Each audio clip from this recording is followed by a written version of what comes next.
There's just so much.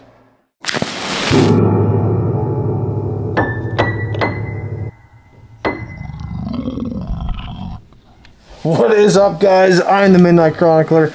Welcome, a most hearty welcome to all of you guys that are joining me for this quick video right before Christmas time, right before we hang out, watch football, open presents, be with family, enjoy our time off. Welcome to Midnight Chronicler's Top 5 Most Anticipated Book Series that I cannot wait to read in 2024. Hopefully, I get to them in 2024, God willing.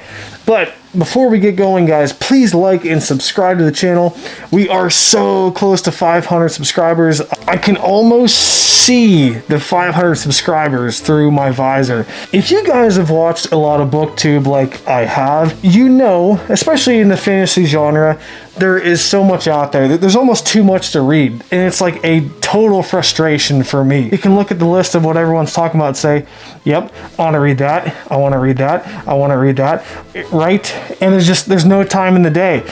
So, out of this year, 2023 has been amazing. I've tried a ton of new series, not finished many of them, but tried a lot and loved most all of them. 2024 is no different, guys. It's going to be more crazy, actually, because we have Wind and Truth by Brandon Sanderson coming out, book 5 of the Stormlight Archive. Just cannot wait for that book. That's going to be a huge event. For all of the series that I started in 2023, here are 5 more amongst a list of many others that I cannot wait to start and get to in 2024. Please leave a comment. Let me know, hey, what's on your Christmas list this year?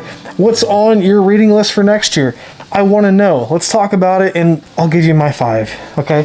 So, starting off with number 5. It's a fantasy trilogy, and just a trilogy, there's only 3 books in the series. This is the 5 Warrior Angel trilogy by Brian Lee Durfee. See, it says epic fantasy. It's epic.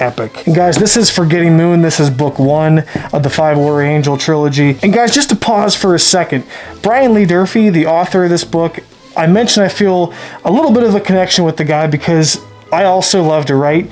He is a YouTuber / booktuber who did not really start off as a writer, I don't believe, but Brian Lee Durfee loved to write, always wanted to be an author, had a lot of good influences in his life that finally had him take the chance, take the leap, and start writing, and he did, and the series is really lauded by a lot of booktubers, if you guys are familiar, and yeah, I just think that it's so cool, and the title of his books are awesome, too. This is book 1, like I said, the Forgetting Moon, guys, and obviously the cover itself, too.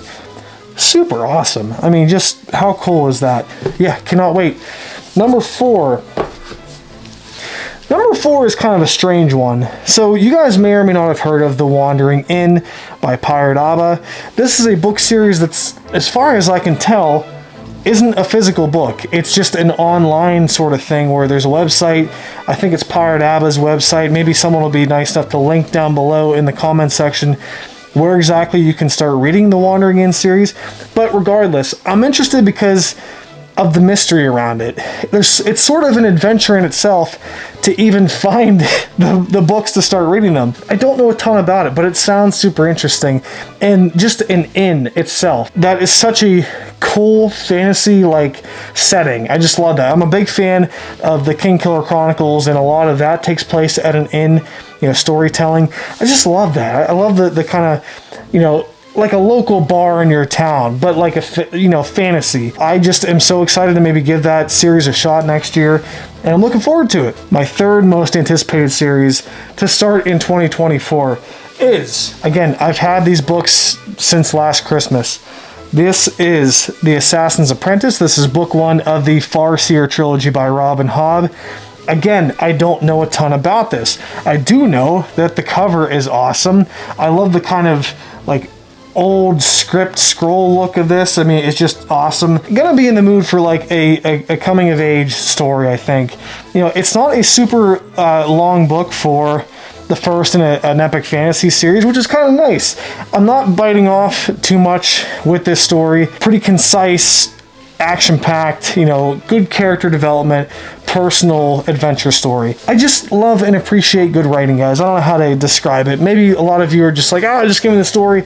Totally fine, respect that. But I do love when an author is very articulate with how they write, I guess. I don't know. I guess I'm artsy-fartsy like that. Assassin's Apprentice. Super, super looking forward to starting this series. Yada, yada, yada, yada, whatever. Okay, that's number 3. Number 2. The number 2 series, guys. This is a book that has been watching me from my bookshelf, just taunting me every time I walk past it. That is The Blade itself. This is the first book in the first Law series by Joe Abercrombie. Brutal, great character development, bloody and relentless. Definitely did not read that off of the recommendations in the back. Just, again, not to judge a book by its cover every single time, but I mean, look at that cover. Simplistic, red and black, gets straight to the point. Kind of like the Japanese, like almost samurai kind of vibe going on here, but you guys know how it goes. You pick up a book to start reading it, and you can almost just feel it getting its hooks into you, like right off the bat. And that was the feeling I got from this series. So, yeah, that's The Blade itself, First Law Trilogy. Anyways, okay, number 1. This is a series in which I don't even have the first book yet because, my God, it costs a lot of money. And this series is very, very popular, very kind of underground yet. You're not seeing it like a big swell of like mainstream attention on this series yet. And that is the Sun Eater series by Christopher Rocchio. There's no praise I can give it because I haven't read the series yet, but everything anyone says about this book series, it just like blows you away. You go on anyone's YouTube channel, 5 out of 5 stars, it seems like, 10 out of 10s, kind of Star Wars-esque. It's like a sci-fi but fantasy. It just sounds like it's going to be exactly what I love to read. And there's also a weird thing going on where in my head, where because the books are more difficult to acquire, it makes me want the books more. It's so strange. And I don't mean to say, it's only interesting because the books are rare. That's one part of it. But again, just because what I've heard about the series sounds so cool and so badass, and I just really want to give the series a shot. And I think Rocchio is getting such high praise from people, especially other authors that I listen to, that I'm just like, okay, I'm in. Maybe I gotta write a little letter to Santa, I don't know. Either way, guys, I plan on coming by one of the books some way, somehow, next year, hopefully, and find some time to carve out to read that series. And again, that is the Sun Eater series by Christopher Rocchio. I'll put a picture up here because I don't have the book. Anyways, thanks so much, guys, for watching. But yeah, I wanted to let you guys in on some of the book series that I cannot wait to start. I just can't wait. There's so many more out there too, so many more to discover and to discuss, and I can't wait to bring you guys along for the ride. So again, thank you so much, guys, and we'll talk to you again very, very soon.